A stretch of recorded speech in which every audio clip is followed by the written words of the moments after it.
Social media reels మోజు, లైకుల పిచ్చి యువతను ఎంత ప్రమాదంలోకి నెడుతోందో చెప్పడానికి ఉత్తరప్రదేశ్లో జరిగిన ఘటనే నిదర్శనం.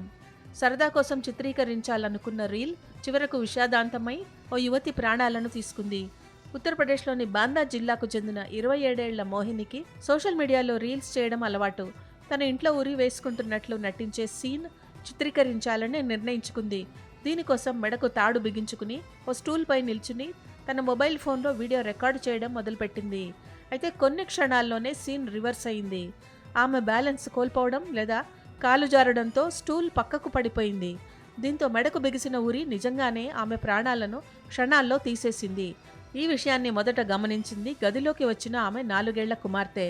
తల్లి ఉరికి వేలాడుతూ కనిపించడంతో గట్టిగా కేకలు వేసింది. అరుపులు విన్న ఇరుగు పొరుగు వారు అక్కడకు పరిగెత్తుకొచ్చి దృశ్యం చూసి షాక్ అయ్యారు. పోలీసులు వచ్చి మృతదేహాన్ని పోస్ట్మార్టం కోసం ఆసుపత్రికి తరలించారు. వివిధ కోణాల్లో దర్యాప్తు చేస్తున్నట్లు తెలిపారు. రీల్ చిత్రీకరిస్తుండగా జరిగిన ప్రమాదంగానే ప్రాథమికంగా భావిస్తున్నట్లు అధికారులు తెలిపారు.